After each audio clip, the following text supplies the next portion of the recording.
Өзбекстанның ислам кыймылынын террордук согуш менен Кыргызстан аскерлеринин 20 жыл мурунку кагылышуусу Баткен согушу, Баткен окуясы, Баткен коогалаңы деген ат менен тарыхта калды.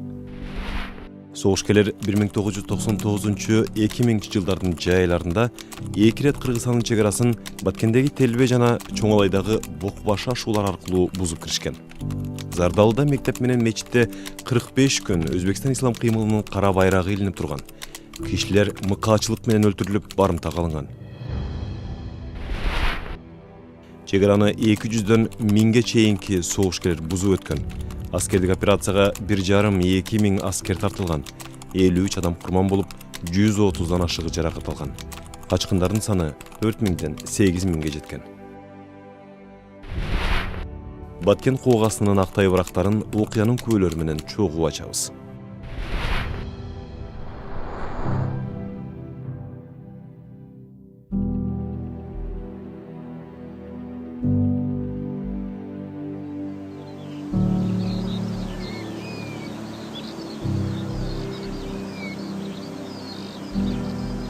Birinci жолу баары талкаланды, террористтер кетти деп бардыгы эс алып калган эле. Бир күндөн кийин кайра киришпеди.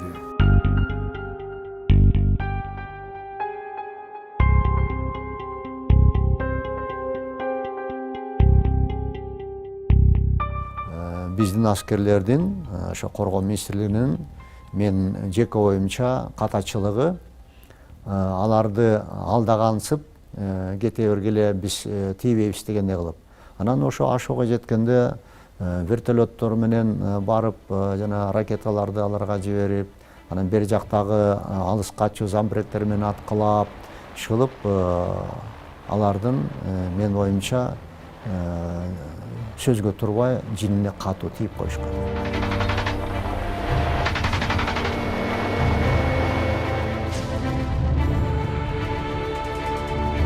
Солдатам калып акыркы бортко чыгып ататтар. Анан смайыз такып келди. Келип анан ошол анан тайлак үшөгө чакырды, анан айтты, биз силер туура түшүнгүлөр, бизде военлерде эң жаман жери бизде буйрук деди, бизди чыккыла деп жатат.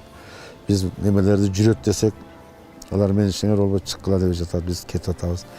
Элдер карабыз кал деди. Мүмкүнчүлүк болсо мен барып 30 солдатты блокпостко жөнөтүшүм мүмкүн деди. Эртең күткүлө деди, коргонго барып. Bir vертolottu jönөтөбүз dedi.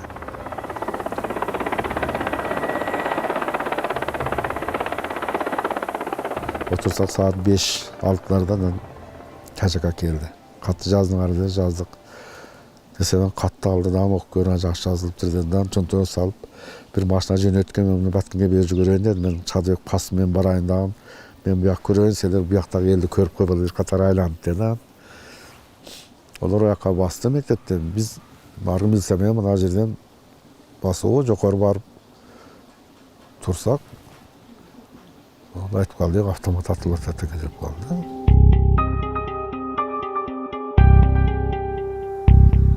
Келди бакыбылар аяктан нары. Келип анан мана мечитте элеп калдылар. Жык болуп толуп. Анан ошол тайлакы Бөкүл атам келди. Ол келип анан коркпогула, биз ушундабыз деди анан. Уяка кетти аныл жака. Уяка барып эле. Мындагы немеле солдаттар баары кетип калдылар. Анан ошол кайнагам өзү калды. Коркпогула, биз барбыз деп ошол жака барып эле ошол жакта солдаттардын кеткенин көргөн окшойт деп бакыбылар. Анан эле ошол жактан патаң башталып, мылтыктын тоогушу чыгып, Өкүл атамдын тоогушу чыкты, анан эне деп бакырды. Анан эрим ай Өкүл атама ок тийди. Десек эле бир пастан кийин келдилер, абаңды атып таштадылар. Алып келип алгыла деди. Bir insanda bir kırman bolgan, çarvak var yerde. Adı kızı şu yerde örk korup oturat. O şu çarvaktan kelgende yana bir tuvalet bolgan. Şu tuvaletten öte vergende dağ atkan. Kayaktan atsayan. O kelip tiyende haliga. Onun kaytıp dağı tura kalıp bir okka moyun berbe jönögön.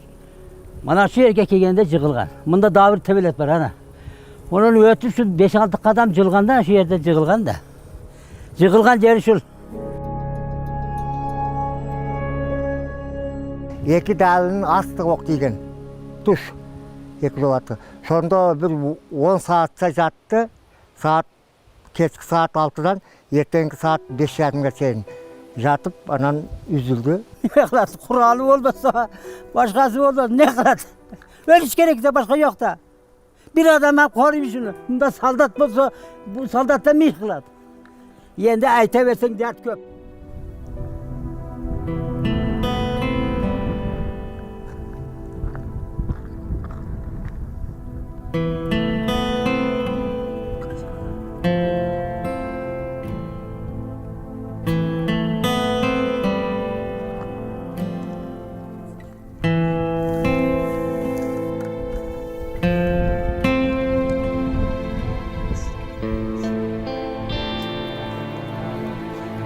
السماوات ما بحيث من ذا الذي يشفع عنده إلا بإذنه يعلم من Ya Rahman Allah.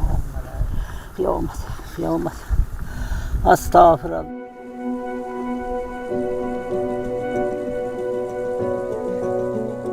Biz jay kazıyorsak şunda kameramenin arkasından kelip tartgan kendiler tartıp turgan eken.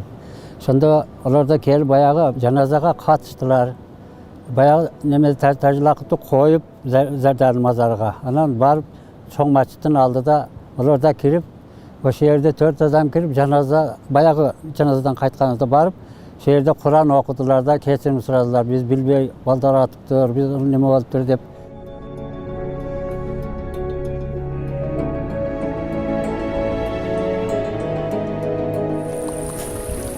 Barımta kalganlar boşotkandan keyin öýünler. Azmaz soğuştu bile barda ketip kalıştı. Mesela sonda mınday ketpegende Kırgızstan armiyasında kançalık endi nemesi. Ağam mümkün ölbey kalatdı. Taң kalarsın kanday bir түсүнүксүз иштер болгондо. Мага ал кишинин атайын мага жазган каты келген. Мага жазган каты. Шундай аскерлерди алып чыкпа деп атсак, чыкпагыла десек, ушу генерал Исаков анан Садиевтер айтты, жогору жактан команда болуптур. Биз деле чыгарбайлы деген оюбуз бар эле. Жогору жака жазгыла. Жетексер кайрылгыла деп. Анан эми сиздер ошол өкмөткө айтсаңыздар, аскерлерди чыгарбай турганы туура эле деп. Бирок ал кат мага жеткенде ал киши өзү каза болуп, ал биздикилер чыгып кетип, алар кирип келген мезгил болчу да. Кийин жетти мага. Кам болгон кат. Ал катты мен ошол коопсуздук министрлигинин өкүлүнө бергем, ошондо алып кетишкен.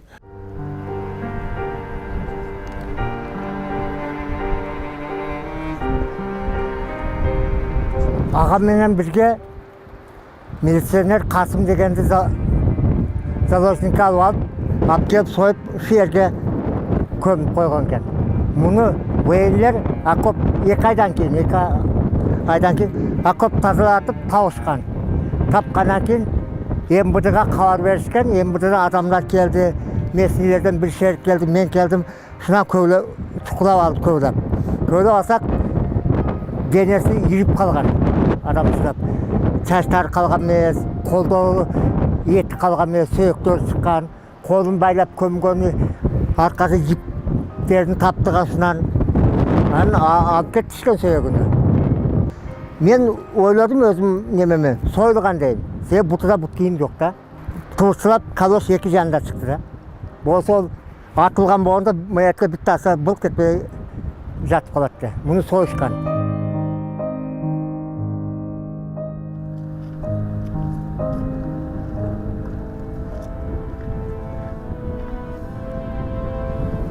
Садыбек Касымды тутуп алып штабтарга баргандар да, бул жерде байракты неме кылгандан кийин анан Садыбек Касым кийимдерин чечип алып өздөрүнүн эскилерин кийгизип, анан Садыбек Касымга айткан экендер да, мына сен бийлигиң бүттү, мына сен кафырсың, эми биздин динге кызмат кыласың, бизге ун ташыйсың, суу ташыйсың дегенде анан ошол жерде автоматтар такат мегип турганда да анан Касым айткан экен да, ошол жерде мен ант ичкен, мен мекен үчүн кызмат кылам деген экен да. Силер окшогон мындай баскынчы айбандарга мен кызмат кылбайм дегенде бут колун байлап туруп ошол жерде сойгон экен да.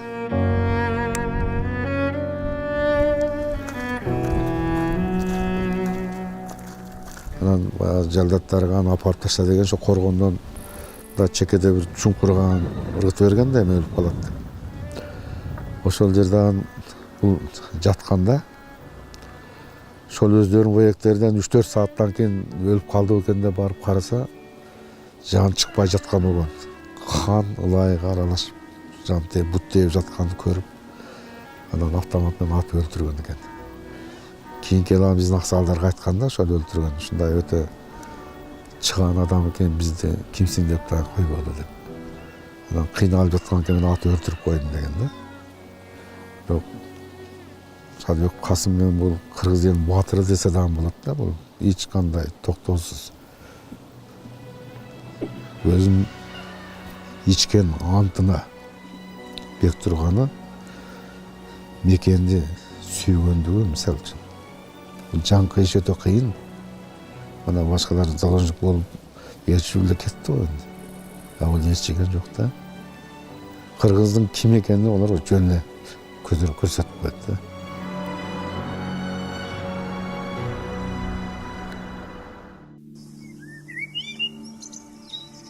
Бактыбектин тагасы согушта өлгөн да. Роодуга бардым, ал убакта рооду болчу. Барсам Бурханов деген тосуп алды. Эже жакшы колго түшүптөр ушундай болуптур депти. Ошол күндөн баштап менин дүйнөмө өтө каттык дүрбөлөң түштү. Бир туугандардын эң улуусу мен болгондуктан чыдабадым, кызым. Жардалыга 3 жолу бардым. Бирөө өлтүрүп коюптур деди, бирөө андай деди, бирөө шам кейип мен отурат деди. Энди şu бардык адамдар менен тил табышып жүгүрүп жүрдүм. Кээде секретни өзүбүз билдирбей, өзүбүз издеген күндөр болду.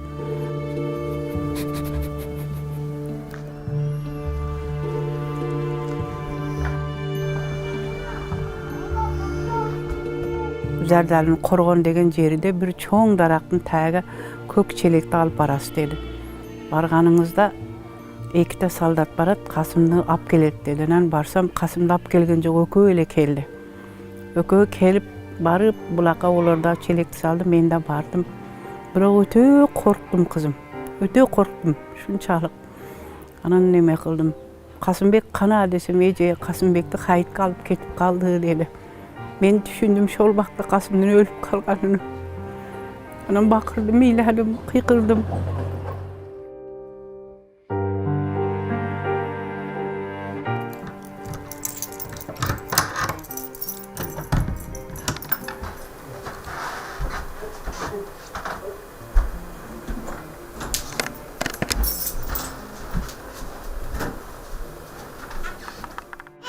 Ошентип 2 ай истеди. 2 айдан кийин 14 ноябрда сөөгүн таап келип, ушул жерде коюшту.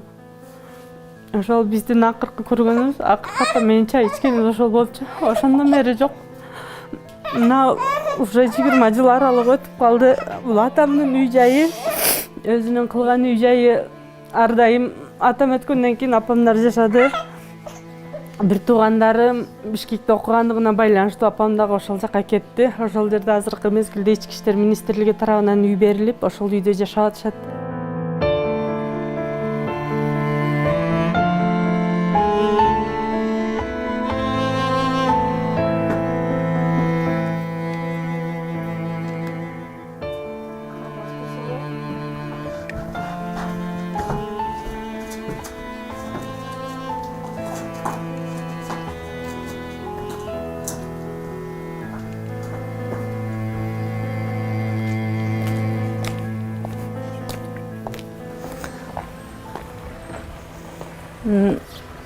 Бул менин атам Шадыбеков Касымбек Арзыбекович. Ушул өзү мурда ушул фондо иштеген, Самаркандагы айлык милиция бөлүмчөсүндө ушул жерде кызмат кылган. 99-жылы каза болгондон кийин ушул өзү иштеген помго атын ыйгарып сымын коюшкан. Ата кесибин улап ушул помдо мен дагы иштеп келатам. Ушул биз атам менен ар дайым сыймыктанабыз. Ар дайым сагынабыз, ар дайым күтөбүз.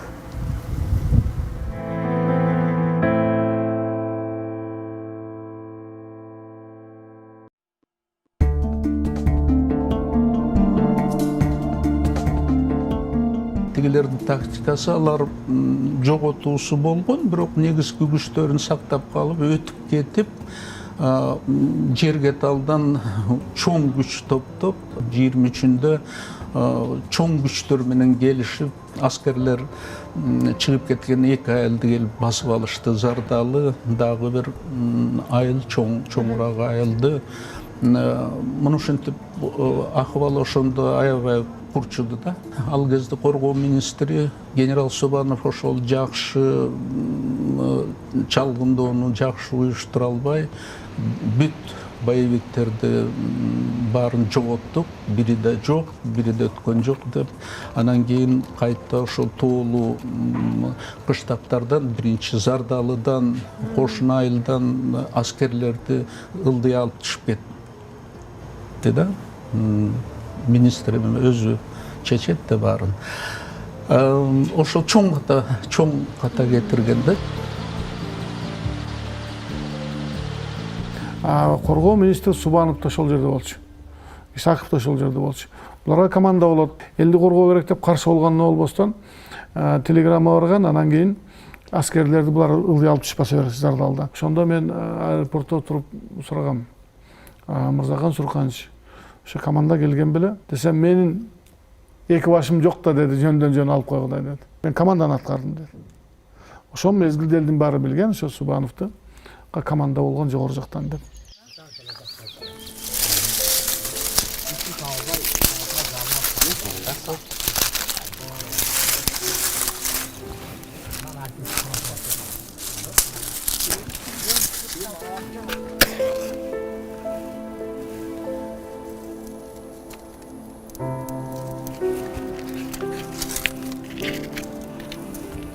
Байектер келгенде мен ушул Зардалынын өзүдө калып калганмын.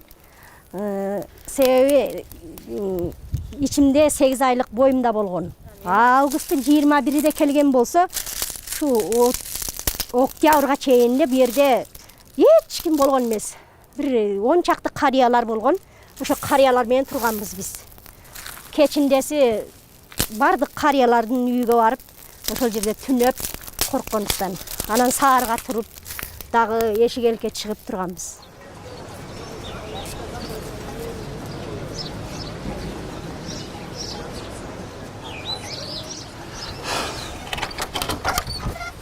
Бул жерде, мана бул жерде эски мектеп болгон. 1997 жылы ушул мектепти ремонт кылып, анан биз мектеп ачканбыз. Анан 21 августта террористтер келип, ушул Зардалыны басып алганда, ушул Зардалыдагы өкмөттүн имараты катары ушул кыргыздын байрагын алып, өздөрүнүн кара байрагын илип, бул Зардалыда бир гана биздин бийлиги үй жүрөт деп саат 7-ден 7-ге чейин комендантский час кылып, эл ошолордон уруксат сурап, жайлоолорго чыгып, ошентип Кыргызстандын бийлиги ушул Зардалыда 45 күн токтоп калды. Bayraklarda aydın jartı sureti vardı. Anan o şehirde mescitke ilip durup, endi nalektalı öysünler, mana şu 5 mal namaza koysunlar, sakalыңарды koyasınlar, mana şu nemeden namaza kirip durasınlar deyip bizde o şehirde yüzer nemek kılgan. Katık süylep ayttılar da, onda biz çok iş kıldı o şehirde. Азыр кандай нан жапкан болсок, ошондо дагы кечке бир 2 кап нанды неме, 2 кап унду жаап бергенбиз да бахабелерге. Жаппай койгонго айла жок. Аркабызда 2 боевик сакалчандар мылтыкты такап турганда, анан коркконубуздан жаап бергенбиз. Эч нерсени бирибизге бирибиз сүйлөй да алган эмеспиз. Балдарыбыз жаныбызда ыйлап, бири нан деп, бири сууда ыйлап турган, а биз болсо олордон коркуп, олорго нан жаап берип турганбыз.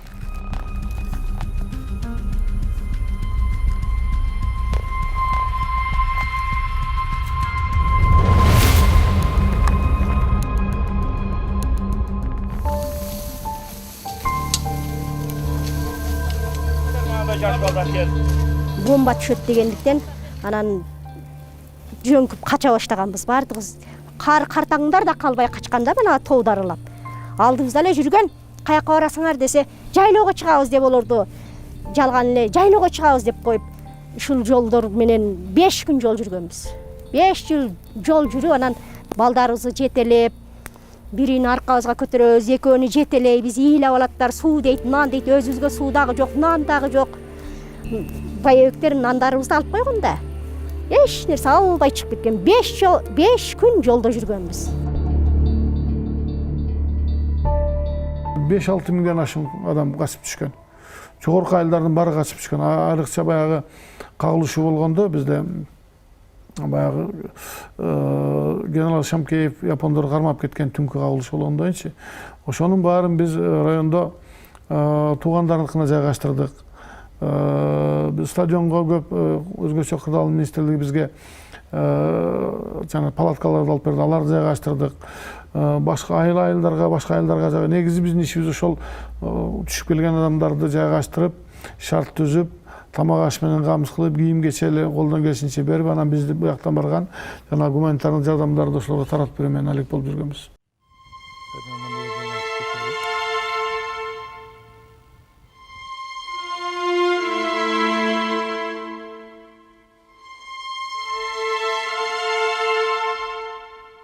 Бұл жергедегі штабқа, палаткага келіп жайланышқандан сырткары көпчүлүгү өздөрүнүн жанагы тууган уруктарынын үйүнө кетишкен. Эми ошондо жана качкындардын бардыгы атайын ушу жанагы эмелер менен, пероволдор менен качып келишкен. Ошонун көпчүлүгүнүн жанагы 100 тоннадан ашын буудайлары, 500дөн ашын бодомалдары, 3000ден ашын кой эчкилери ошол жерде калып кетишкен. Байбектердин арасында. Баткен окуясы убагымдагы бардык окуяларды мына ошол блокнотко түшүрүлгөн эме болчу. Булардын бардыгы эми ошол мезгилде кандай болсо ошондой жазылган. Рабочий тетрадым, кол тетрад болгон. Ошол мезгилде бардыгын ошол тетрадка түшүрүп турганбыз.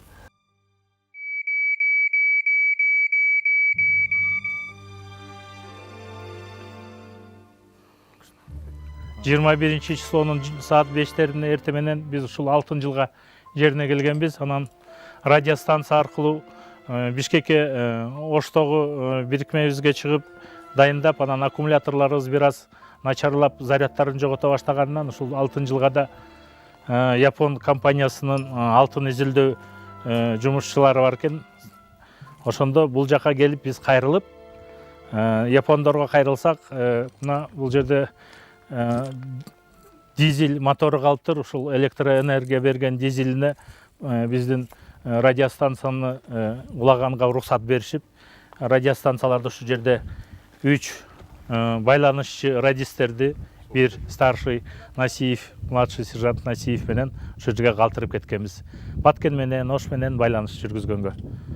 Анан алтын жылга да биз өзүбүз бул жерден 1 километр алыста Сары Тала деген, Плата Тимур деген тегиздик бар. Тегиздикке барып, анан биз коргонуу позицияларын каздырып, анан япондор жардам берип, таштак жер болгондугуна байланыштуу өздөрүнүн экскаватор тракторлору менен бизди ошол жерде коргонуу позицияларын жасап берген.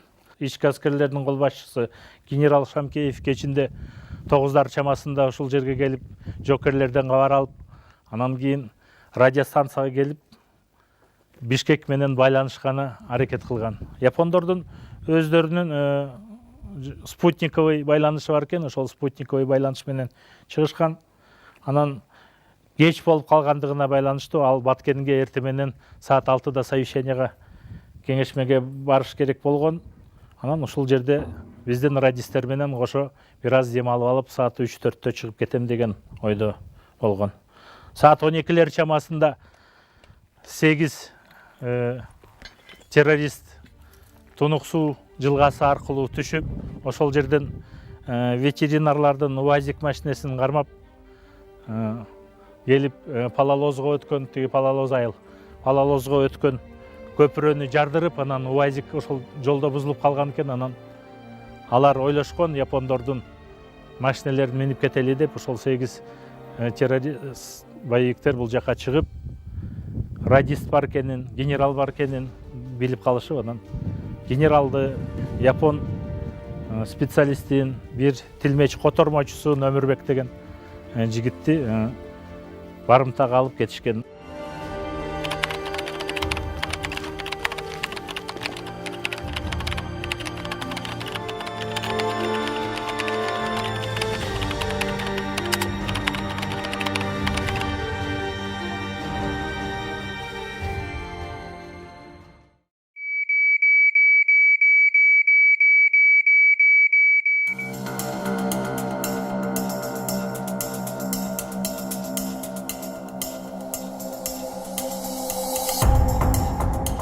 Эртемен барсак бизге Ашырбек Бакаев түнү болгон окуяны толук айтып берди. Баягы япондор иштеген базага кол салынды. Кийинки түнү бизге кол салат деди. Ошон үчүн аракетиңер кыла бергиле, даярдангыла, түнү менен эми ушундай болот деген неме болду. Анан ошол жерде баарыбызга кошумча ок дары берилди. Жок окопторго баягы гранаталар берилди.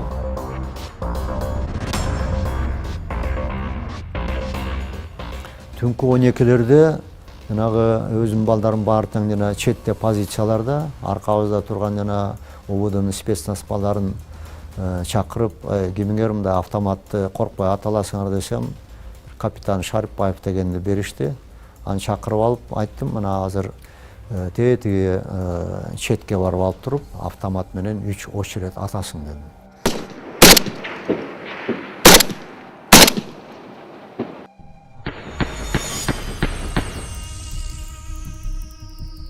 Birazdan keyinle alış жактан 3-4 атылган ок угулду.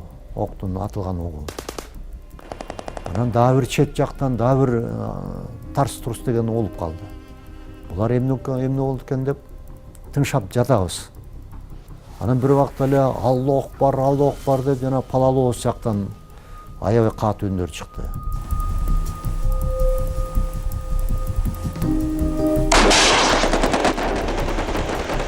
Түнү баягы тоолордун ортосунда аябай катуу жаңырат экен, Аллах Акбар деген катуу чакырык болду. Ошондон кийин биздин баягы жаткан позицияларды боевиктер ата баштады.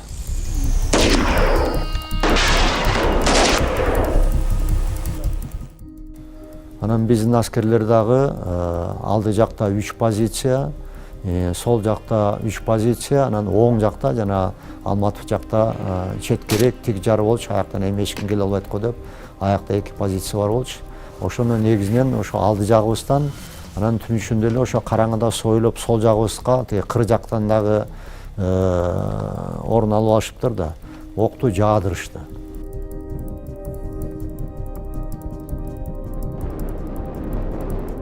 Себеби жылып атышканыбыздын себеби боевиктер ар жактан кол салган. Биринчи бул жактан кол салганда бул позицияга келгенбиз.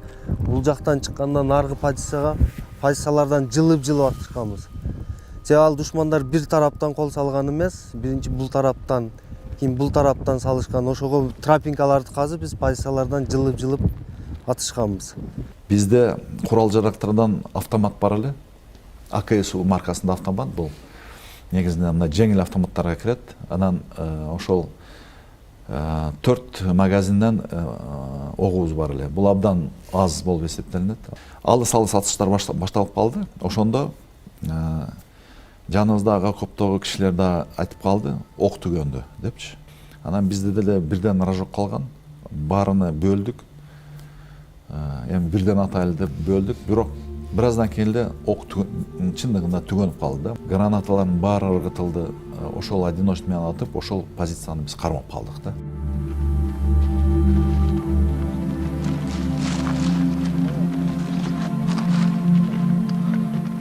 Саат 7-де проческага чыкты. Душмандар мына позициянын 5 метр, 10 метрге чейин келген. Нелер кам болуп кеткен бардыгы. Андан кийин сепишке болуп алып проческа кылгандан ылдыйда аны үй турбайбы? Ошону алдан весмушок тапканбыз. Весмушоктун ичинде магазин, курал жарактары бар экен, бычак, канжар, мончалык кан канжарлар. Себеби канжарлар алып жүргөн себеби душмандар өзүнүн келбетин билдирбеш үчүн же башын алып же талкалап кесип туруп эме кылышат экен. Ошолорду курал жарактарды тапканбыз. Ал жактан гранаталар бар экен, ичинде 2 мешок тапканбыз.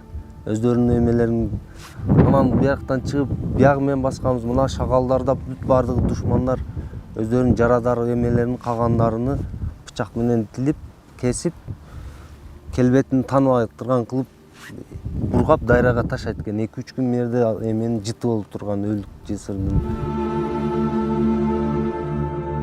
Анан бир 48 барактуу дептер таап алдык. Ал дептерди ачып карасам, өзбек тилинде жазылган ошо атайын лагердеги даярдыктагы конспект экен да. Ошо бир Байбек ошол конспекти менен жүрүптүр. Ал конспект менде алигиче сакталуу. Ошол жерде алардын тактикасы, айла амалдары, рация менен кантип пайдаланыш керек, анан тоо ташта жүргөндө кандай коопсуздукту сакташ керек, кандай жол жүрмүш керек, шылып ошол 48 барактуу дептерде толугу менен ошолордун даярдыктан өткөн программасын ошо конспект дескен.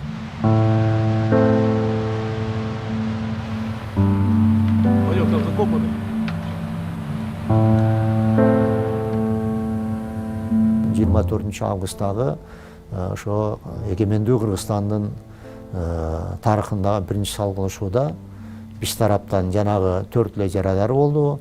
Тиги тараптан биздин билишибизче ошо 3-өө өлүп, 20-дан ашыгы жарадар болуптур. Бирок ошо 24-нөн кийин дагы 6 сентябрга чейин биз ички аскерлер ошол Темур платасында күн сайын түн ичинде келген Байбектер менен, анан өзүбүз дагы түнкүсүн ар кайсы жерге өзүбүздүн атайындардагы балдарыбызды жиберип, алар менен согушуп атып, дагы 4-өө